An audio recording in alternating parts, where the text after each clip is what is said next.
我話你睇下而家嗰個選舉點睇啊？搞到立一亂今年。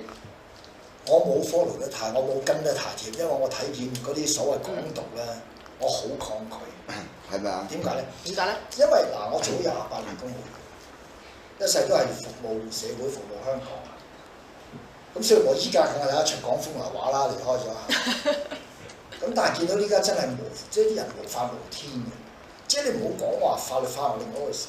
你作為中國人，你唔好講我邊個黨，你照下鏡自己係咪黃皮膚黑頭髮，5000年文明，你都要保護下、愛護下自己民族，要尊重下個主權。俾你港獨，你生存到咩？水唔俾你，蔬菜唔俾你，豬肉類唔俾你，冇埋自由行，你食咩啊？食香蕉啊？呢個大家都係咁講啊，但我問你你一句啊，阿徐兄，你講到呢個問題就話，而家呢啲港獨咧，嗱我哋好簡單啊，因為早輪咧喺國內咧有一篇傳媒就話咧，就疆獨、藏獨、港獨、台獨，咁咧佢哋係要壓制㗎啦，但佢哋冇諗到喎。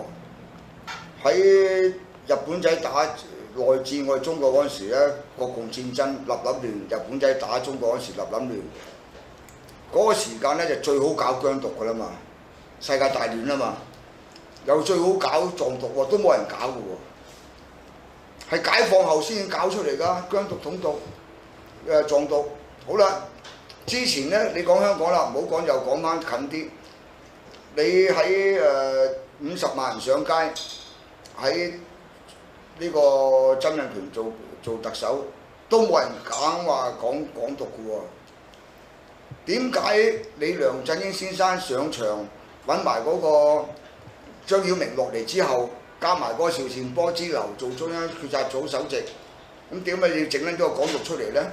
嗱，今晚你個主題呢，就話要支持嚴打港獨始作俑者。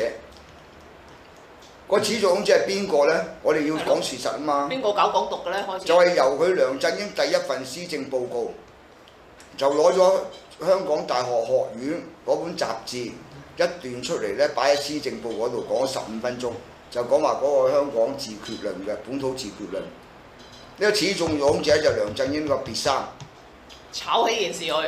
係啊，咁啊炒到而家啦，炒到而家咧，好啦，啲年輕人咧冇出路。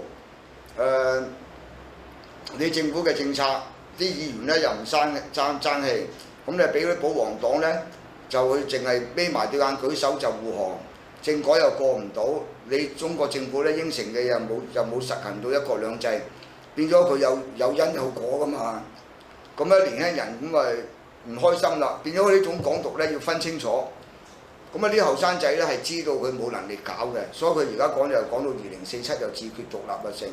但咧有班人咧就話要支持而家香港獨立咧，佢呢種係屬於情緒嘅港獨，即係衝動性嘅。係啦，情緒嘅港獨。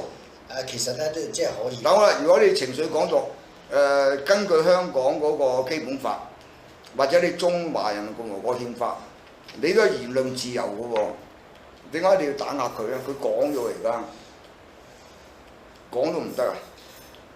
唔係你哋講清楚啦，係咪我講話香港獨立都唔得先？嗱，歸根到底咧，你係冇23條，佢就可以點講得㗎？你冇國都冇罪嘅香港。好啦，既然間冇嘅，咁我哋咪要支持你中國，你香港政府，你咪要立法咯。佢又唔立法，唔立法咪先有人搞。你唔立法咧，你又政府自食其果咯，係咪啊？你冇法可依，你點管啫？你係要立法嘅，或者。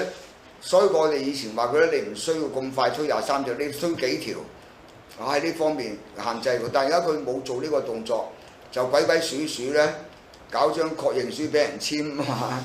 但係嗰張確認書係廢紙嚟㗎嘛，即係收報。但係佢去報選參選議員嘅時間，佢簽咗份 declaration 㗎嘛，個聲明書㗎嘛，要擁護基本法啊嘛，支持一國兩制㗎嘛。咁如果你要搞港獨，應該違反㗎啦。咁點解你使咩要叫再簽多張確認書咧？即係話正話你所講啦，呢個政府咪不堪咯。唔使咁搞。好啦，其實咁咧其實效用我嗰一刻係啊嘛，我佢有作用㗎，佢有你結婚都簽證書啦，你又可以離婚。嗱呢個作用咧就好技巧嘅。一般人就以為佢隨富放屁多差，其實唔係。原本咧個港獨咧已經沉咗落嚟嘅，冇嘢嘅。好啦，我哋睇嘅新聞報導，睇嘅情況嘅報導，睇你梁振英別衫嘅言行，就話你嗰班底柴仔就突然咧揾一份咁嘅嘢出嚟咧，引起社會嘅對呢個港獨嘅注意。咁阿爺開心過，你唔俾到嗰班人佢入閘。但老實講啊，譬如我係一個香港居民，我有權去被選權或者選舉權，我入咗去選唔選我咪由市民決定咯。大家你剝削咗我嗰個被選權啊嘛。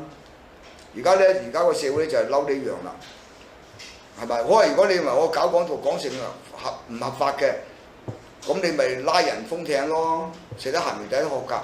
但我哋知道咧就話要嚴打呢啲始作俑者，就係你要嚴打呢個梁振英別衫，係佢搞出嚟㗎嘛。而家又係班梁粉搞出嚟㗎嘛，佢唔搞冇事㗎，係佢自己搞出嚟㗎。嘈喧巴閉，特登拉開嚟做，因為佢冇政績啊嘛，冇政績自己又想連任，跟佢揾食班人咧就更加要佢連任，咁咪整個話題出嚟咯。但係你共產黨本身你中央政府你冇信心。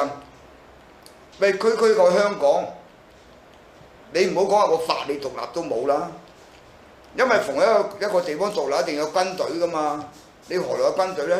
你講話制水啊，成嗰啲都唔使講啦，你都冇得生存先，你都形成唔到一個獨立嘅實體啊嘛。